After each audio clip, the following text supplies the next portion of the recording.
जनों, आज हम आपको परम पिता परमेश्वर देवाधिदेव महादेव की कृपा की एक कथा सुनाने जा रहा हूँ जो अत्यंत कृपामयी है। बोलिए शंकर भगवान की। हम शिव महादानी भोलेनाथ की कथा सुनाते हैं, पावन कथा सुनाते हैं। सोमवार महाव्रत की महिमा गा के बताते हैं, हम कथा सुनाते हैं। सत्य कथा एक महादेव की आज बताते हैं, भक्तों आज बताते हैं। सोमवार महाव्रत की महिमा गा के सुनाते हैं, हम कथा सुनाते हैं।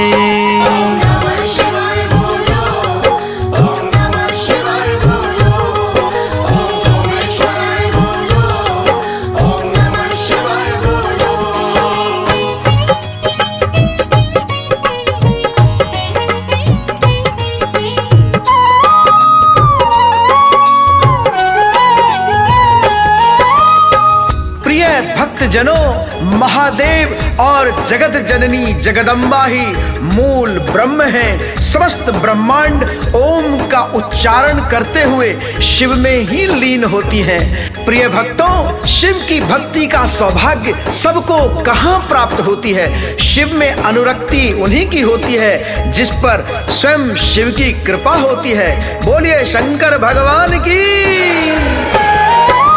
सोमवार की कथा सुनाऊं, सुनो लगा के ध्यान। सबसे बड़े वरदानी भोले शिव शंकर भगवान।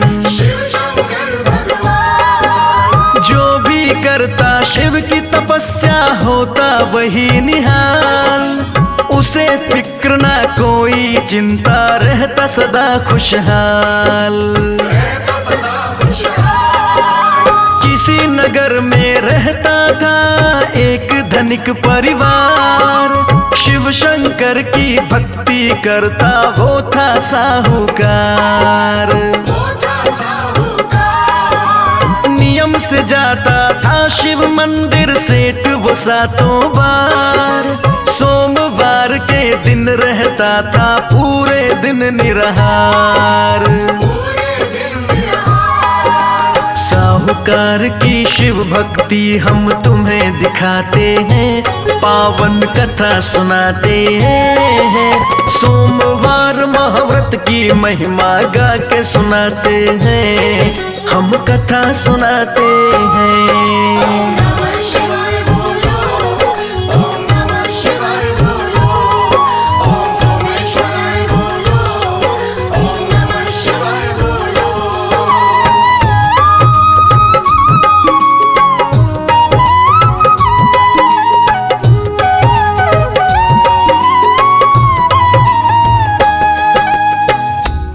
भक्त जनों, किसी नगर में एक साहूकार रहता था। वो साहूकार परम पिता परमेश्वर देवाधिदेव महादेव का अनन्य भक्त था। उसके घर में धन धान्य की कोई कमी नहीं थी। भक्तों, कमी थी तो बस एक संतान की। एक संतान की प्राप्ति के लिए पति पत्नी बिलखते रहते। एक दिवस जब साहूकार महादेव की मंदिर में उनकी पूजा कर रहा था, उसी दिन महादेव और जगत जननी माँ उस मंदिर में आए। पूजा करता महादेव का रो रो के साहूकार। गंगा जल के बदले बह रही आंखों से अश्रुधार। पार्वती शिव से कहती है नाथ सुनो मेरी बात। मुझसे देखे नहीं जा रहे इनके ये हालात। पुत्र रत्न का वर दे करके करो इसे खुशहाल। साहूकार है सबसे बड़ा पर पुत्र बिना कंगाल। इसके भाग्य में सुनो पार्वती नहीं कोई संतान। हंस के बोले पार्वती से शिव शंकर भगवान। सेठ की की आंखों से आंसू तो बहते जाते हैं, वक्त कुछ कह ना पाते हैं। सोमवार महाव्रत की महिमा गा के सुनाते हैं, हम कथा सुनाते हैं।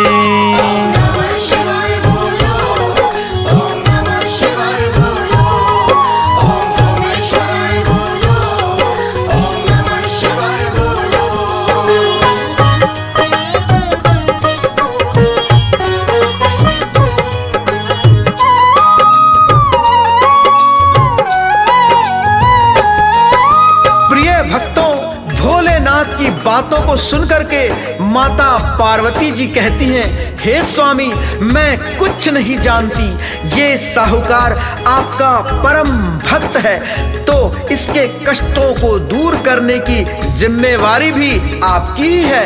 हे भोलेनाथ, आप इसे संतान प्राप्ति का वरदान दे दीजिए। भोलेनाथ बोले, तथास्तु, मैं इसको पुत्र प्राप्ति का वरदान देता हूँ, किंतु हे देवी, उस बालक की आयु मात्र 12 वर्ष ही होगी। 12 वर्ष के पश्चात वह बालक मृत्यु को प्राप्त हो जाएगा। साहूकार ये सारी बातें सुन रहा था।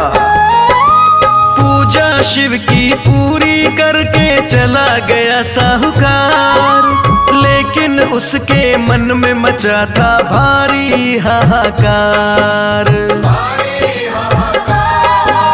किसी को उसने कुछ न बताया मंदिर वाली बात, अपने कार्य को होके मगन वो करता रहा चुपचाप। नियम से वो शिव मंदिर जाता, करता पूजा पाठ। एक दिन सेठ से बोली सेठानी, सुनो खुशी की बात। भोलेनाथ ने सुन ली अपनी, पल रहा गर्भ में लाल।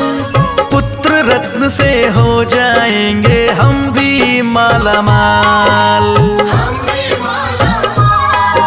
साहूकार जी मन की अपनी कहना पाते हैं, भक्तों वो कहना पाते हैं। सोमवार महाव्रत की महिमा गा के सुनाते हैं, हम कथा सुनाते हैं।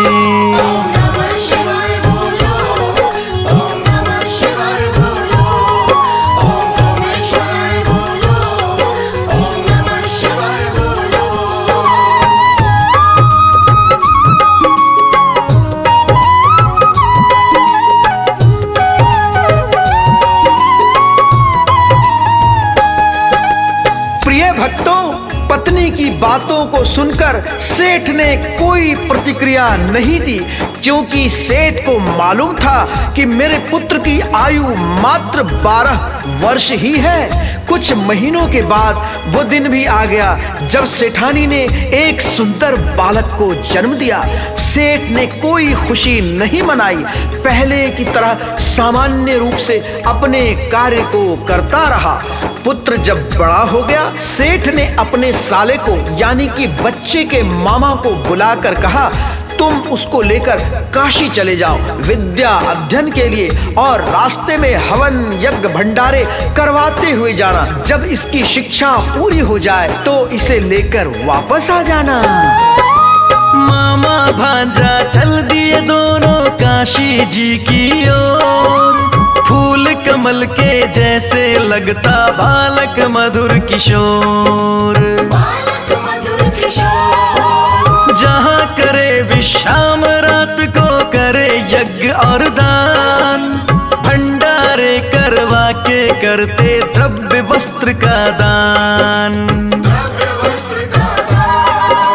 चलते चलते हुए गए वो किसी नगर के पास, ढलने वाली सांझ थी सोचा कर ले यहीं निवास।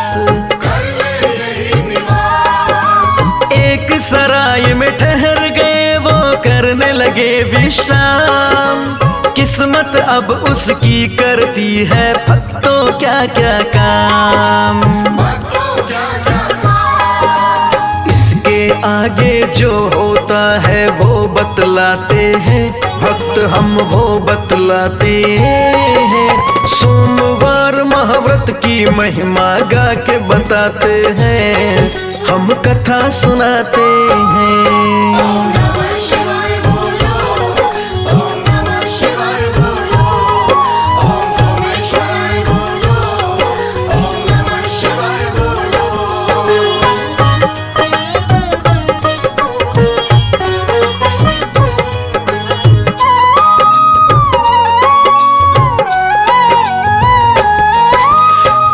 भक्तजनों, उस सराय के बगल में शामियाने सजे हुए थे और एक बारात ठहरी हुई थी जो कि उस नगर के साहूकार की बेटी को ब्याहने के लिए आई थी। सब कुछ बहुत अच्छा था, बस दूल्हा कुरूप था और एक आंख से काना था। इसी बात को लेकर दूल्हे का बाप बहुत परेशान था कि यदि लड़की को मेरे लड़के का दोष पता चल गया तो वो अवश्य ही शादी से मना कर देगी। तभी उसकी नजर सराय में सो रहे साहूकार के पुत्र पर पड़ी। दूल्हे का बाप लड़के के मामा के पास गया और बोला, भैया मेरी लाज बचा लीजिए। लड़के का मामा हैरान परेशान दूल्हे के बाप का मुंह देखता रह गया। दूल्हे का बाप बोला, सिर्फ द्वार पूजा तक के लिए आप अपने बालक को दूल्हा बना दें, उसके बदले में मैं आपको मुंह मांगी दौलत देने को तैयार हूँ। हाथ जोड़ के हो के रुवासा वो दूल्हे का बाप, करे निवेदन मामा से वो करते हुए विलाप। हामी भर दी मामा ने और हो गया वो तैयार। दूल्हा बनके उसका भांजा पहुंचा पूजा द्वार।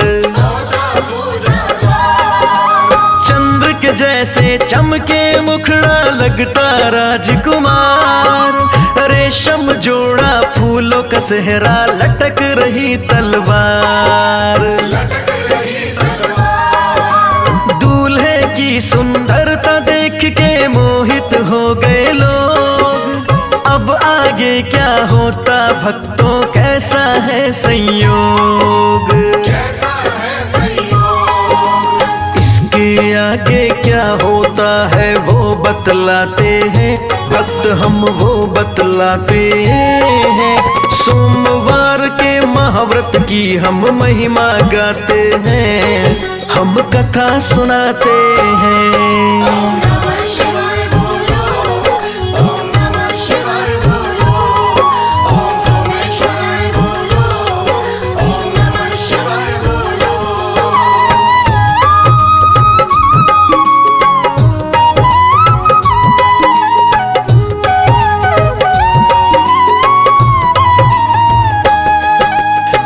भक्तजनों, द्वार पूजा पर दूल्हे को देखकर सभी मंत्र मुग्ध हो जाते हैं। द्वार पूजा के बाद विवाह की रस्म होनी थी। काने दूल्हे के बाप को चिंता सता रही थी। द्वार पूजा तो हो गई, परंतु फेरों में मेरे बेटे को देख के ससुराल वाले क्या कहेंगे, यह सोचकर वह फिर से साहूकार के लड़के के मामा के पास जाता है और विनती करता है कि फेरे भी करवा दो, बदले में जो चाहो ले लेना। उसका मामा तैयार हो जाता है। फेरे करवाने की खातिर मामा हुआ तैयार। बना के दूल्हा भेज दिया फिर अपना राजकुमार। हो गई शादी, फेरे हो गए, काना छुपा रहा। ओढ़ के चादर काना था कोने में पड़ा रहा। भोजन करके दूल्हा दुल्हन कोहबर में जाते हैं। दूल्हा दुल्हन आपस में हंसते बतियाते हैं। नींद आ गई दुल्हन को जब दूल्हा चला गया। सारी बातें चुन्नी पे लिख करके चला गया। वहाँ से मामा भांजा दोनों काशी आते हैं, दोनों काशी आते हैं। सोमवार के महाव्रत की हम महिमा गाते हैं, हम कथा सुनाते हैं।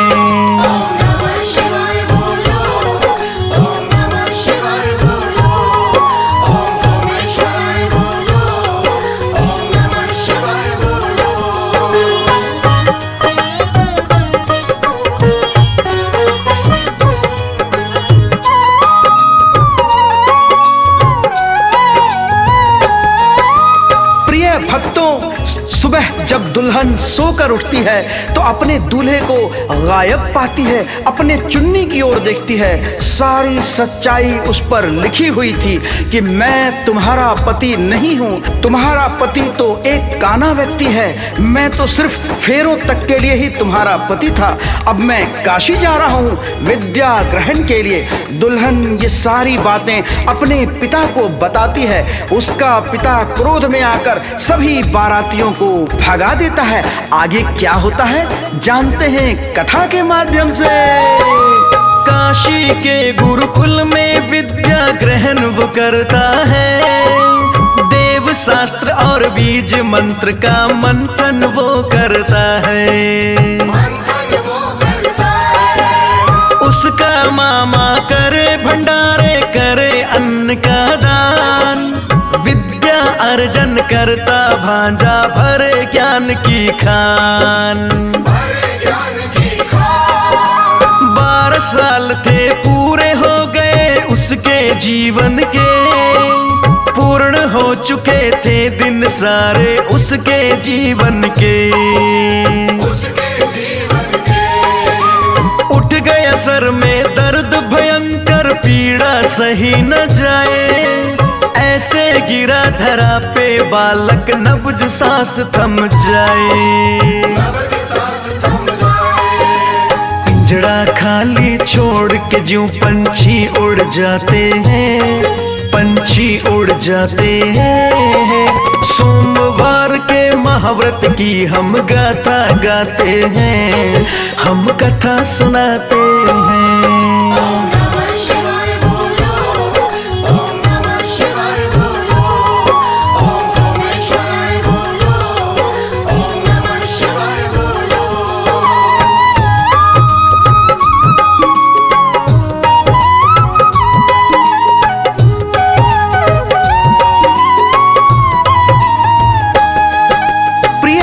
जनों, 12 वर्ष की आयु पूर्ण होते ही बालक की तत्क्षण मृत्यु हो जाती है। उसका मामा दहाड़े मार मार कर रोता है कि मैं किस मुंह से वापस जाऊंगा, अपनी बहन को क्या जवाब दूंगा। और इधर देव योग से उसी समय शिव पार्वती उधर से जा रहे होते हैं। माता पार्वती की नजर मरे हुए बालक पर जाती है तो वह जान जाती है ये तो उसी साहूकार का पुत्र है जिसे भोलेनाथ का परम आशीर्वाद प्राप्त है। भोलेनाथ के वरदान स्वरूप ही उसे पुत्र की प्राप्ति होती है। वह महादेव से कहती हैं उस बालक को जीवित कर दीजिए प्राणनाथ। महादेव बोले, हे पार्वती, ये विधि का विधान है, मैं इसके विपरीत उसके प्राण कैसे लौटाऊंगा। आगे क्या होता है आइए कथा के माध्यम से जानते हैं। भोले बोले पार्वती से ये है विधि विधान, नियम के है विपरीत अगर मैं लौटाऊंगा प्राण। पार्वती बोली कि दिया था आपने ही वरदान, जीवित कर दो इसको स्वामी, बालक है नादान। माता पार्वती के आगे शिव शंकर गए हार, जीवन दान उसे देने को हो गए वो तैयार। भोलेनाथ ने उस बालक को दे दिया जीवन दान, उस बालक के मृत शरीर में वापस आ गए प्राण।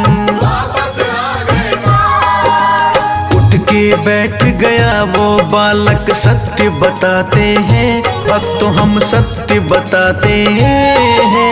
सोमवार के महाव्रत की हम महिमा गाते हैं, हम कथा सुनाते हैं।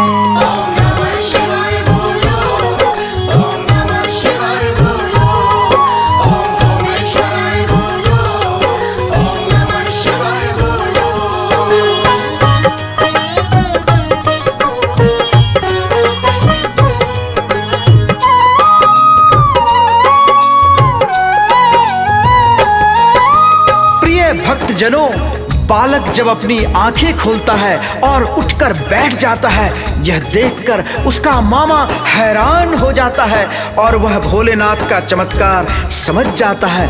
बालक पूछता है, मामा जी आप रो क्यों रहे हैं? मामा कोई बहाना बनाकर टाल देता है और कहता है, अब हम यहाँ नहीं रहेंगे, चलो वापस घर चलते हैं। और उसी दिन दोनों अपने नगर की ओर प्रस्थान करते हैं। चलते चलते पहुंच गए वो उसी नगर के पास, जहां विवाह हुआ था उसका सुकुमारी के साथ। उसी सराय में आकर के वो फिर से रुकते हैं, कर स्नान आदि फिर दोनों भोजन करते हैं। उधर से गुजरी सेठ की लड़की हुई बड़ी हैरान, इन्हीं से ब्याह हुआ था मेरा तुरंत गई पहचान। सेठ के सैनिक बुला के उनको घर में लाते हैं, मामा भांजे को जमकर सत्कार कराते हैं। देख पति को दुल्हन के नैना शर्माते हैं, नैना शर्माते हैं। सोमवार के महाव्रत की हम महिमा गाते हैं, हम कथा सुनाते हैं।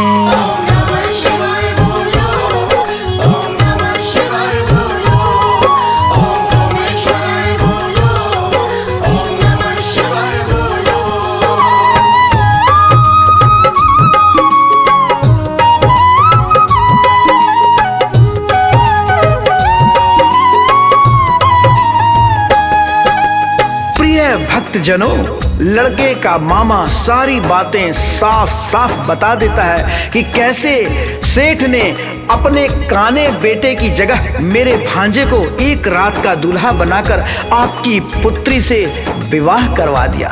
सेठ ने कहा, विधि का विधान कोई नहीं टाल सकता है, अब आपका भांजा ही मेरी पुत्री का पति है। कुछ दिन वहां ठहरने के बाद अपनी पत्नी को लेकर अपने घर की तरफ चल पड़ते हैं। सेठ ने बहुत सारा धन धान्य दास दासियां देकर अपनी पुत्री को विदा किया था। पति पत्नी डोली पर सवार हैं और दास दासियां पीछे पीछे चल रहे हैं। अब आइए आगे क्या होता है कथा के माध्यम से जानते हैं।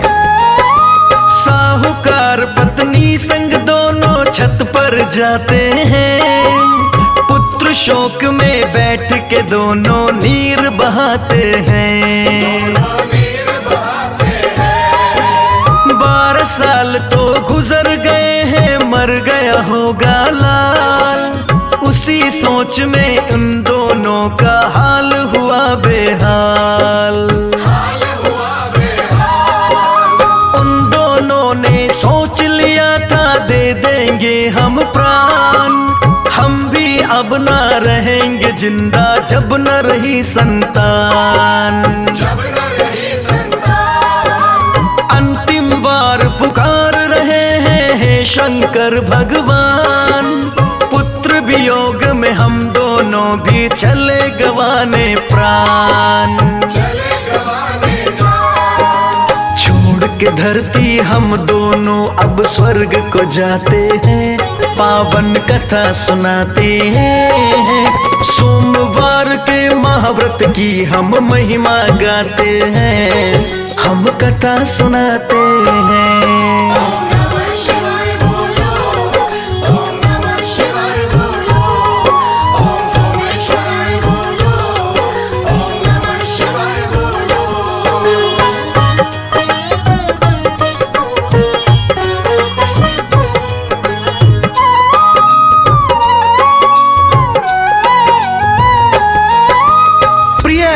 परिजनों, साहूकार और उसकी पत्नी दोनों ही छत से कूदने ही वाले थे। तभी सेठ का साला नीचे से आ जाता है और आवाज लगाता है, दीदी जी, बहनोई जी, आरती की थाली सजा के ले आओ, आपका पुत्र वधू को लेकर आया है। यह सुनकर पति पत्नी दोनों चौंक जाते हैं। भला ये कैसे संभव है? भगवान शिव शंकर ने तो पुत्र की आयु मात्र 12 वर्ष ही बताई थी और 12 वर्ष तो पूरे हो चुके हैं। पति पत्नी दोनों उससे शपथ दिलाकर कहते हैं, तुम सत्य बोल रहे हो ना? उसने कहा, विश्वास न हो तो चल के देख लो। गांव के बाहर बाग में डोली के साथ हजारों दास दासियां और स्वर्ण भंडार के साथ डेरा डाल रखा है। दोनों खुशी खुशी उतर आते हैं और पुत्र को देखने के लिए बाग की तरफ दौड़ने लग जाते हैं। भक्तों, दौड़कर दोनों बाग में पहुंचे, रुका, जहां डोली देखकर दोनों की आंखों से आंसू बहने लग जाते हैं। दौड़ के दोनों बाग में पहुंचे जहां रुका डोला। पुत्र वधू को देख के अपने साहूकार बोला, ये सब कृपा है भोले की, अब ये तो गया मैं जान। बड़े दयालु बड़े कृपालु है शंकर भगवान। पुत्र वधू को लेकर अपने घर में जाते हैं, पूरे साल खुशहाल मगन त्योहार मनाते हैं। सोमवार के व्रत की महिमा है सबसे उत्तम, सोमवार के व्रत का फल है सबसे सर्वोत्तम। कथा लिखी सुखदेव न देव सुकुंदन गाते हैं, भक्तों गा के सुनाते हैं। सोमवार के व्रत की महिमा हम बतलाते हैं, हम कथा सुनाते हैं।